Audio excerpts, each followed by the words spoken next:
Hey guys, Dev Horn here at WeBuyHouses.com. It's great to see you out there today. It's episode number 30 here of the Cash Offer Masterclass.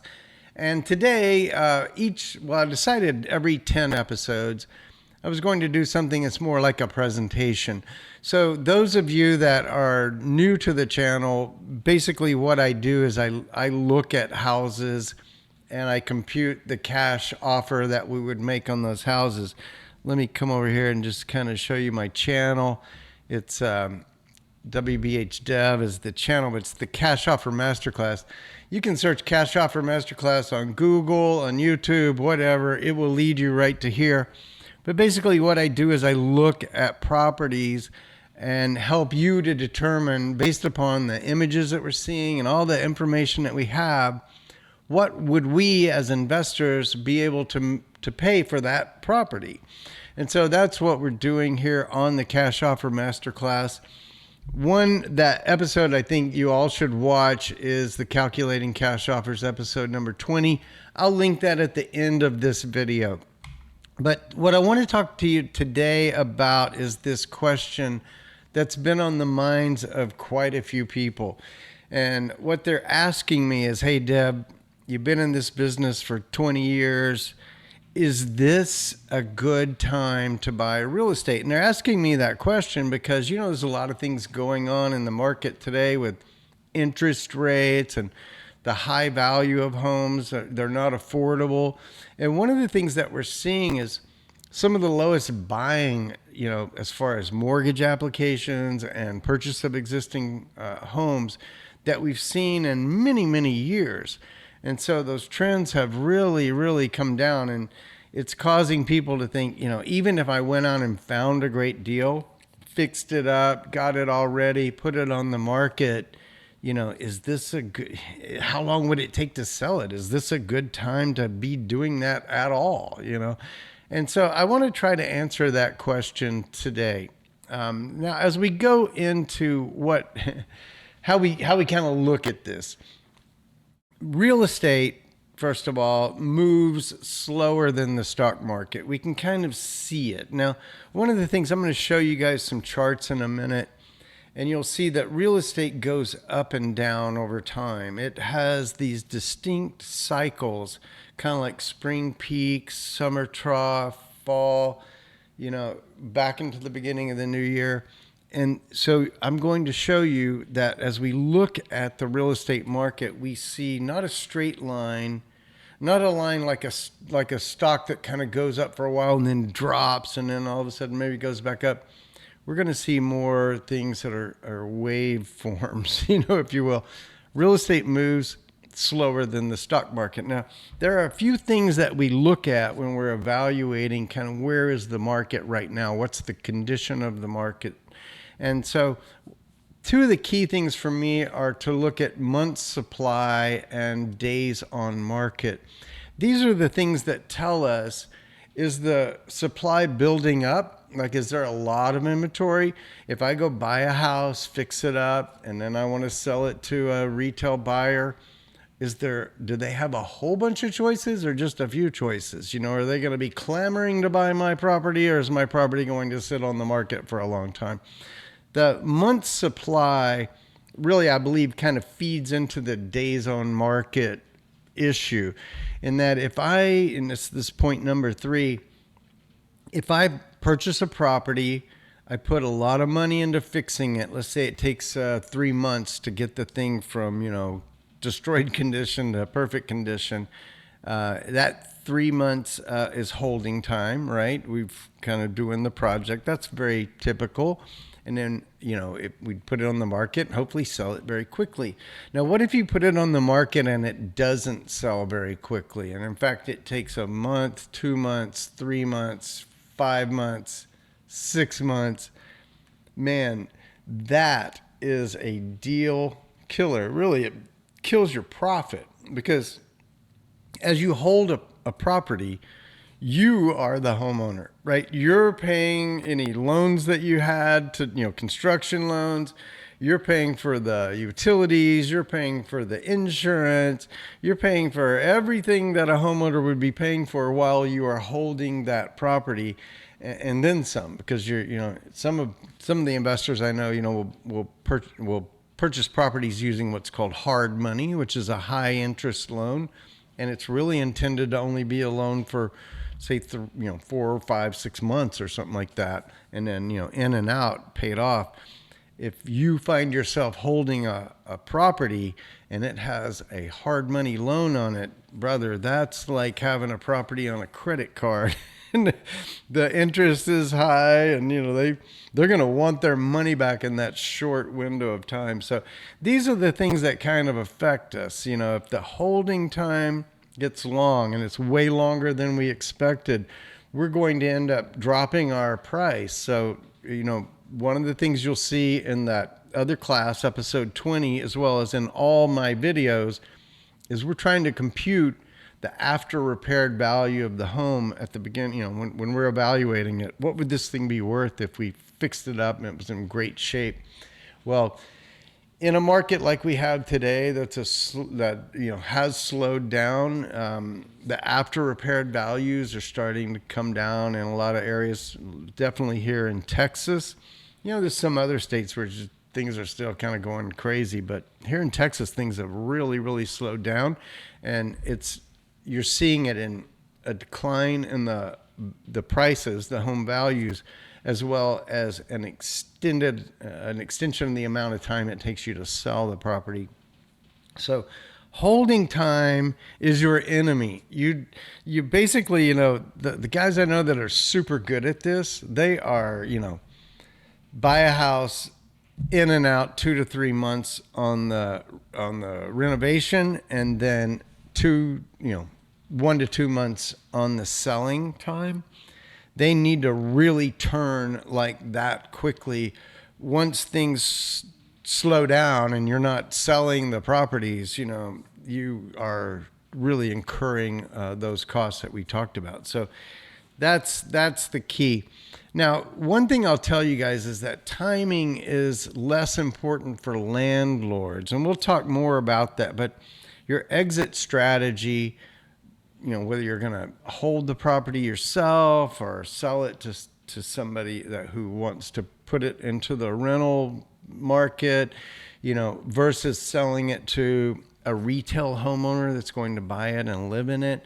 We've got different exit strategies, different ways that we turn the property into profit. And so we'll talk a little bit about that at the end. I just want to show you guys some things that you can do. One of the things that I found is that it's kind of difficult to determine days on market unless you're a realtor or you have a friend who's a realtor, or, and you can access the MLS system. The MLS system tells us days on market, and as we watch those days on market creep up, it becomes very concerning. But I think a leading indicator of days on market is a month's supply. If the month's supply starts to grow, then we're basically going to see more days on market because there's more houses out there. And particularly in a time like this, when there's not a lot of retail home buyers, they think the prices are too high. They think the interest rates are too high. They think the insurance is too high. So a lot of people today are just renting houses. And that kind of feeds into that exit strategy discussion I was having with you, is that your exit strategy, depending upon whether you're trying to sell it to an end buyer or rent it to somebody, right now, kind of renting is the easier thing. But so I wanted to show you guys an easy way that you can use Zillow to analyze the month's supply in your market. And we're going to jump into that in just a second. I want to go over here and grab Zillow. There we go. And in Zillow, I'm just going to put in a city, and I'm going to put the name of, this is the city I'm in, that I live in. And we're going to do a little research here, my friends. Let's do it. All right. So when I put that in, just to city and state name on Zillow, it takes me to this page. And this page shows me for Arlington, Texas, how many properties are for sale. And we see 1,066. Holy cow, that's a lot. A lot of houses for our city. It's a city of about 400,000 people. You know, Arlington, Texas is home of the Dallas Cowboys and the Texas Rangers and all that kind of stuff. So it's a pretty cool place. I'm gonna admit, you know, it's got some of the big city aspects, but it's also still feels like kind of a small town. I like Arlington. I like it a lot. But this number is really important to us. It's the for sale number. If I go back to my presentation, I want to look at homes for sale and compare them to how many were sold in the last 12 months. So we go back over here, and instead of for sale, I'm going to choose sold, and I'm going to apply that.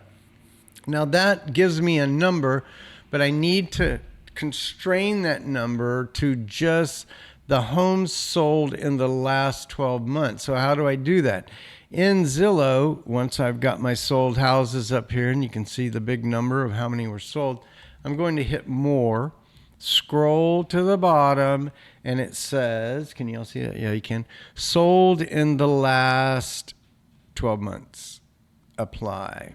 Now it's just 3,000. It's not 9,000. So interesting. So I had in Arlington, I had 1,066 for sale, and I had 3,221 sold in the last 12 months. These are the two numbers that you can do this for any city in America, and we're going to apply this formula right here. You take the homes sold in the last 12 months, that's the 3,231, and you're going to divide that by 12. There's 12 months in a year, because we're trying to figure out how many homes are sold per month in the last 12 months. And then we're going to take that number and we're going to take our homes for sale and divide it by that number. And that's going to tell us how many months supply. Does that make sense? We took the last 12 months, we divided it into 12 to get a home sold per month. And that's what we want to divide homes for sale by. So let's do that real quick. Let me grab a calculator here on the thing that we just did. So we had 3,221 is our homes sold in the last 12 months. We're dividing that by 12. That gives us 268 homes sold per month. 268. Okay. So currently there are 1,066 for sale. And if I divide that by the 268, I get 3.9 months supply. 3.9 months supply. That's how we do it right there. Now, what does this mean to us? What is month supply telling us? Well, number one, if you see month supply starting to creep up, I guarantee you're probably also seeing days on market creep up. If there's more supply of anything, no matter what it is, and, it generally causes the value of that thing to go down if the demand doesn't change, So if there's 100 people looking for houses, and today there's 100 houses, and tomorrow there's 200 houses, that's a lot more supply for the 100 people that are looking for houses, right?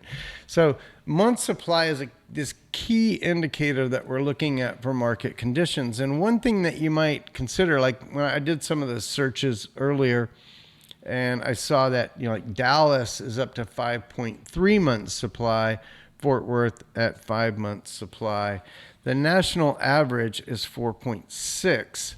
And really, for a hot market, in fact, let me show you guys a few charts. Like if I go back to, I'm going to go look at the St. Louis Fed, the FRED, Federal Reserve Bank. I don't know how they get FRED out of that. Federal Reserve, I don't know.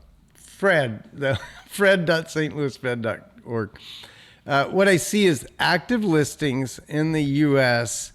have risen considerably. Now, if you've been watching my other videos, you know that the peak of the housing market occurred in 2022, coming into 2023. It might vary a little bit depending upon the market you're looking at, but definitely as I look across all the markets that I look at, I see this is pretty consistent, that April or so of 2020, well, really February, March of 2022 was really peak housing market. And what did we see? We saw at that time, this is U.S. across 350,000 properties, were actively listed back in 2022. Now we're at 1.1 million. So that number right there has about tripled, as far as the number of houses for sale. So inventory has gone way up. Let's look at another chart. The other thing I talked to you about, median days on market. Days on market is a little more difficult. We can't compute that as easily looking at Zillow as we can compute month supply. But what you see, and this kind of gets to that, what I was saying earlier, that when you look at the housing market, there's always kind of wavy charts, because there's peaks and valleys throughout the year in the housing market. But if you look at the general trend, you can see it that, in 2022, houses were selling in about 30 days. That was the days on market. And today they're selling at about 62. So days on market has doubled since 2022.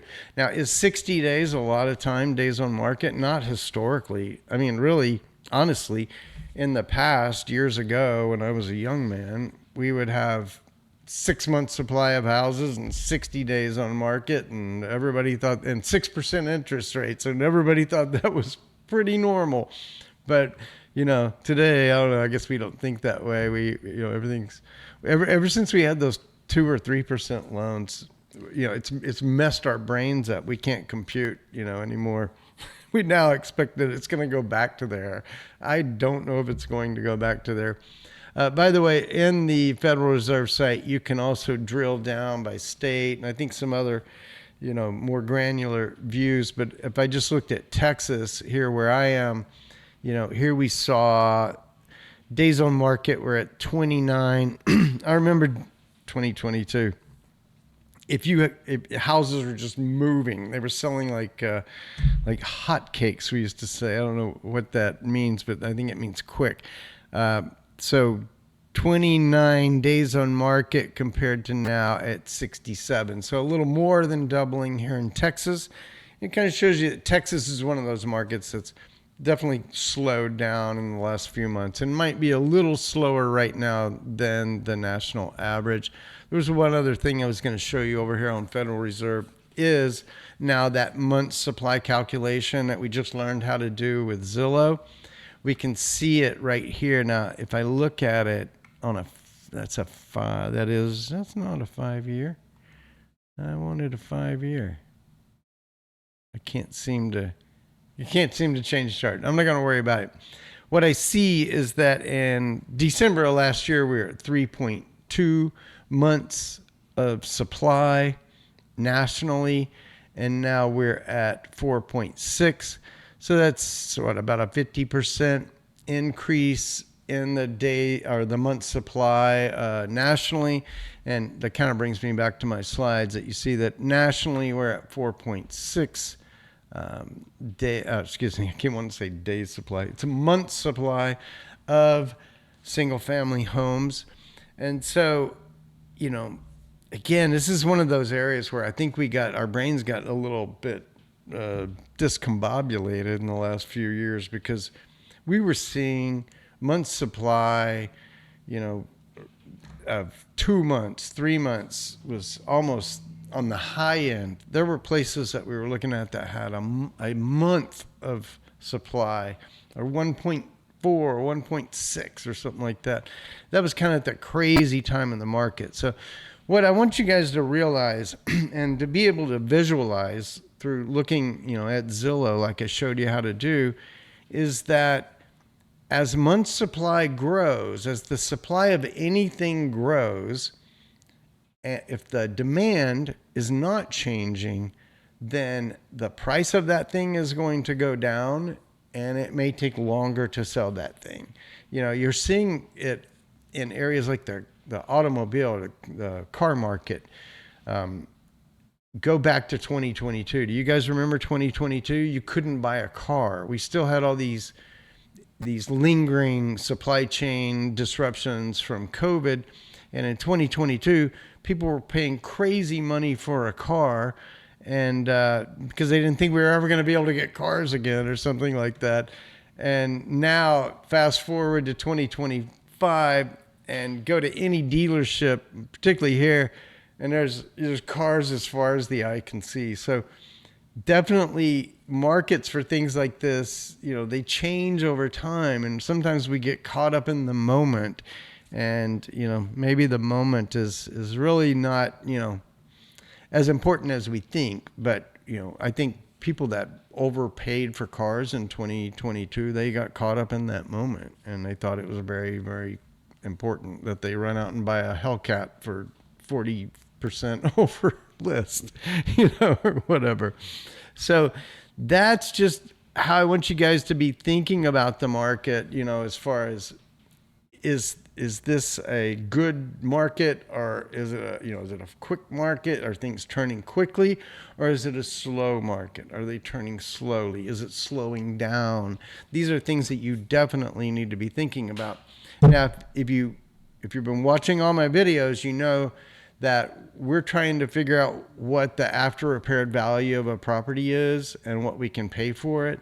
And that definitely is built on an assumption that we can sell it within a certain period of time, say 90 days. And so you build that holding time into your model, in essence, by saying I can pay 70% of the ARV is going to give me enough room that I can spend, a couple of months renovating the property, 2 or 3 months selling the property. I'm in and out in 6 months. That's kind of what my model assumed.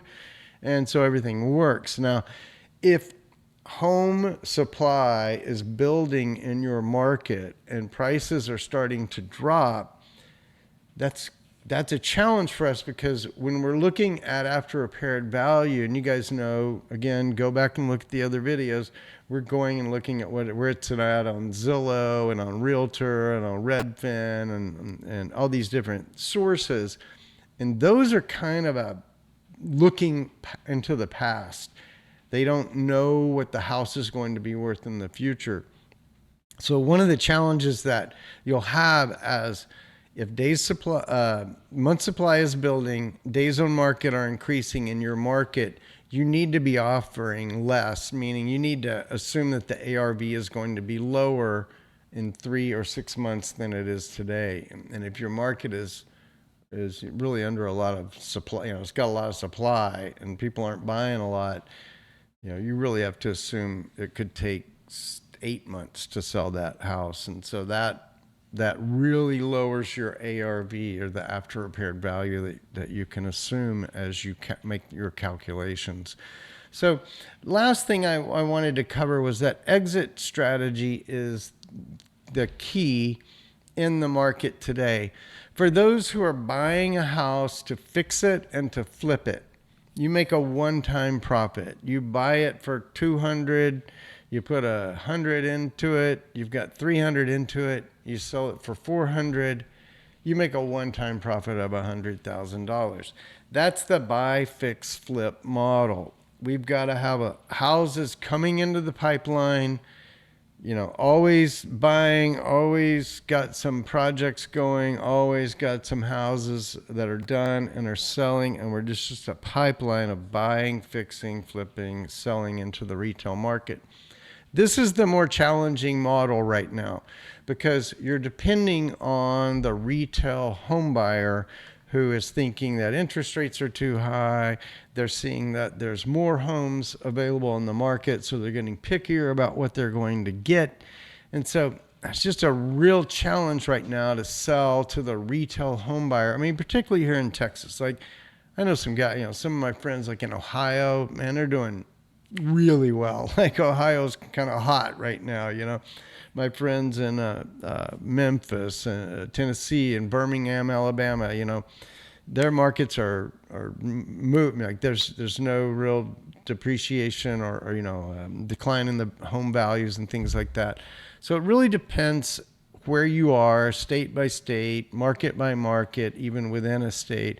So use the metrics I just taught you to help you evaluate if things are speeding up or slowing down in your market. The second exit strategy, buy, fix, and hold, is when you're going to buy a property, fix it up, and then you're going to keep it and rent it. When you do that, you don't have to make all your money on the appreciation, that one-time profit. In fact, buy, fix, hold investors often, they definitely want to get into the property with some equity, at the beginning, as they've done the project and now it's ready to rent. They want to see some appreciation, but it's not like they have to see as much appreciation as the buy, fix, flip guy. And then with a renter, you've got cash flow. And so most of the buy, fix, hold folks are, they're in it for the cash flow, and the appreciation is kind of gravy on the deal. So those guys are actually doing better. They're buying, they're still buying.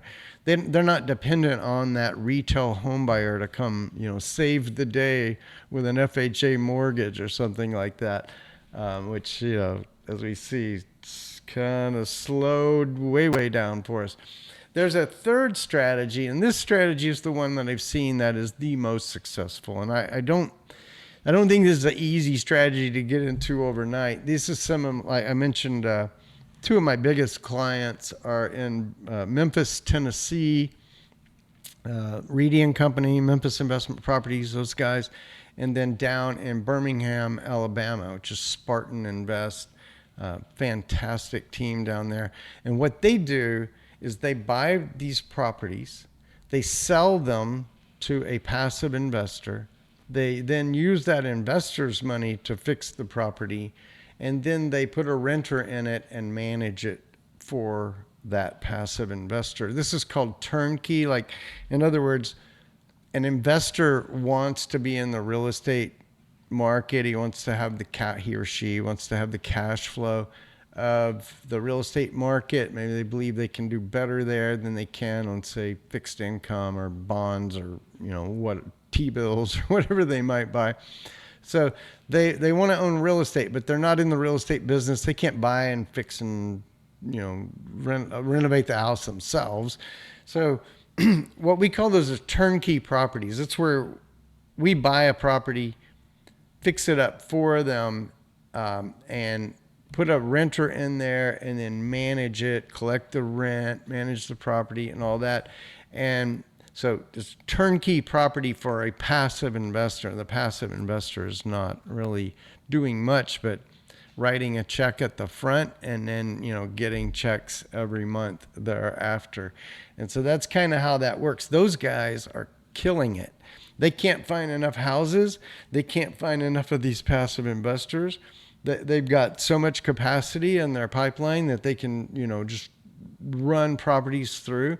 These are multi-million dollar businesses, and it's a huge opportunity. It's one that is not that sensitive to the current market conditions. As long as there's the floor's not falling out on rent rates and things like that, this model works really well. And so your exit strategy is going to determine how much of the current market conditions affect what you're trying to accomplish. Okay, guys, I think about this once. I had a mentor. The guy's name is Mike Maldonado. He used to be with We Buy Ugly Houses, the Homebusters guys. I don't know where Mike's at these days, but I remember one time having a steak dinner with Mike and Jeremy, my boss, and I said to Mike, this was years ago, I said, Mike, what do you think? Is this a good time to buy real estate? And he looks at me and says, Deb, it's always a good time to buy real estate. And he kind of followed that up by saying, look, as long as you buy it right, you have a good exit strategy, you move quickly, you've done your numbers right, it's always a good time to buy real estate. His point was there's always motivated sellers that need to turn a depress property into cash.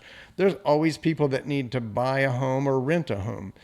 There's always real estate activity going on, and it's really kind of our challenge is to not kind of be on the wrong side of some of these deals, offering too much, expecting it to turn in 3 months and it takes 7 months. These are the things that are really the things that kind of hurt us and prevent, us from having a profitable deal. So I agree with this. It's always a good time to buy real estate, but we have to buy it a little differently when the times are, more challenging than they normally are. And I think we're in a challenging period right now. I think we could be for another year or two. But I think right now what we're trying to do with Cash Offer Masterclass is to help you guys build the skill set for you to go out there and be a successful real estate investor and to ultimately create a successful business for yourself that could, replace, your need to have a job or anything like that. A lot of people see real estate as a pathway to independence, financial independence. And that is true. But you got to be smart about it. You got to know your numbers. And that's what the Cash Offer Masterclass is all about. Guys, I didn't review a home today. That's what I do on all my normal episodes. So if you've just come into this in the first thing that you've seen, first video that you've seen on my channel, I want to encourage you to go back and kind of look at the episodes where we go house by house by house and look at what do we got there, what's it worth, what does it need, and we come up with the cash offer for it. You're calculating your numbers correctly is the key to your success. Understanding your market conditions is a key to your success so that we can incorporate what we know about the current market conditions into our model. So be sure to go to Cash Offer Masterclass and I'll show that site real quick. If you click on that button right there, get the calculator, fill out that form. I'll send you the calculator that I'm using in the videos. And again, I'm not going to take the time to actually dive into a house today. We spent a good amount of time together so far already.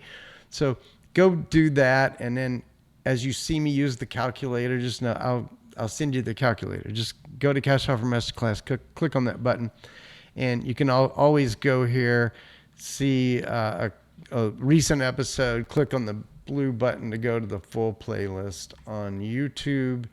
And again, we're up to 29 houses we've looked at so far. And I think you'll really enjoy these. The last one that I just put out today, I don't have any views yet, I just posted, was do investors want mobile homes? In general, no. But you should watch that video because it's very interesting. That property is available for $35,000 and it's owned land with this contraption on it. So it's pretty cool to watch. Hey, that's it for me today. I hope that you had a great time learning about how we look at and evaluate the market conditions in the housing market.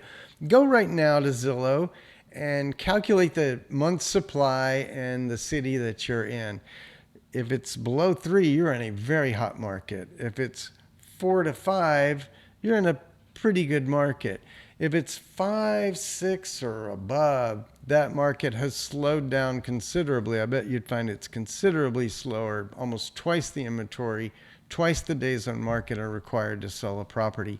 And that's the stuff that can affect your profitability. Guys, it was a wonderful time. I had a wonderful time. I don't know if you did. I hope you did. Hey, subscribe to the channel. Like the videos. This is a new thing I'm doing. I got a couple of hundred subscribers now. And so it's really awesome. And I feel like this is a growing thing. And we really want you to be a part of it. So go ahead and click the subscribe button. I promise I'll only bother you once a day when I post the daily video. And you will learn how to purchase real estate like a champion professional investor. I promise you. Guys, I'll talk to you tomorrow. Take care. Have a great day.